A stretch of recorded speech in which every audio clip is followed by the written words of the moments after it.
শহীদদের যে স্মরণসভা হওয়ার কথা, সেই স্মরণসভাটি হচ্ছে আমরা বলেছিলাম যে যে আমাদের যে স্বাস্থ্য মন্ত্রণালয় কর্তৃক যেই লিস্ট তালিকা করা হচ্ছে, তো সেই তালিকার উপর ভিত্তি করেই কিন্তু এই স্মরণসভাটি করা হবে। সেটা একটা সম্ভাব্য তারিখ হচ্ছে 14ই সেপ্টেম্বর ঠিক করা হয়েছিল, বা তার আশেপাশে কোনো একটা তারিখ।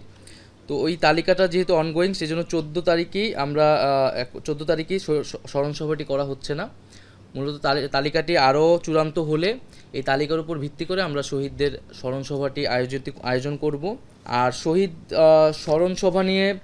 স্মরণসভার বাজেট নিয়ে কিছু কথা উঠেছে বা সোশ্যাল মিডিয়ায় সমালোচনা হচ্ছে, আমরা দেখতে পাচ্ছি। কিন্তু এটা আসলে একটু বিভ্রান্তি হয়েছে। এখানে 5 কোটি টাকা বলা হয়েছে যে এটার জন্য অনুমোদন দেওয়া হয়েছে, নট যে 5 কোটি টাকাই খরচ হবে এই প্রোগ্রামে। 5 কোটি টাকার মধ্যে খরচ করতে বলা হয়েছে, এবং এখানে এই অনুষ্ঠানে খরচটা আরও অনেক কমের মধ্যেই হবে।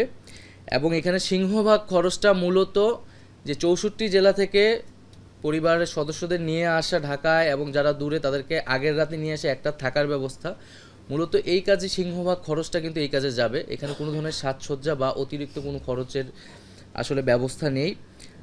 আর এটা একটা রাষ্ট্রীয় প্রোগ্রাম। আমরা চেয়েছিলাম যে সকল শহীদ পরিবারদের একত্রিত করা এবং তাদের থেকে আরও ইনফরমেশন আসলে আমাদের নেওয়ার আছে, এবং একটা রাষ্ট্রীয় সম্মাননা দেওয়া। তো সেটি খুব দ্রুত সময়ের মধ্যেই আসলে হবে, এই তালিকাটি নিশ্চিত হওয়ার মাধ্যমে।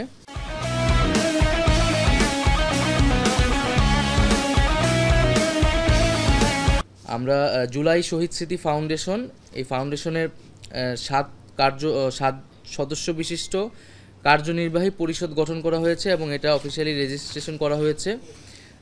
ডক্টর মোহাম্মদ ইউনূস হচ্ছেন অন্তর্বর্তীকালীন সরকারের প্রধান উপদেষ্টা। ডক্টর মোহাম্মদ ইউনূস স্যার হচ্ছেন এটা এই ফাউন্ডেশনের সভাপতি, এবং হচ্ছেন জনাব মীর মাহবুবুর রহমান হচ্ছেন এটা সাধারণ সম্পাদক।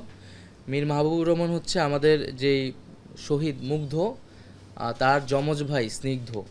হ্যাঁ, তার মানে অফিসিয়াল নেম হচ্ছে জনাব মীর মাহবুবুর রহমান। তাকে এই ফাউন্ডেশনের সাধারণ সম্পাদক করা হয়েছে শহীদ পরিবারের সদস্য হিসেবে। এবং জনাব কাজী ওয়াকার আহমেদ হচ্ছেন কোষাধ্যক্ষ। ওনাকে তার কাজের দক্ষতার জন্য এই কোষাধ্যক্ষ এখানে রাখা হয়েছে। এবং আমাদের উপদেষ্টা মণ্ডলীর পক্ষ থেকে আমি জনাব মোহাম্মদ নাহিদ ইসলাম দপ্তর সম্পাদক হিসেবে, জনাব আসিফ মাহমুদ সজীব ভুইয়া, জনাব নূরজাহান বেগম এবং জনাব শারমিন এস মুর্শিদ 3 জন নির্বাহী সদস্য হিসেবে থাকতেছে। এখানে আরও 14 জন সাধারণ সদস্য যুক্ত হবে, মোট 21 সদস্যের একটি প্যানেল আর কি হবে। এটি হচ্ছে আমাদের জুলাই স্মৃতি ফাউন্ডেশন।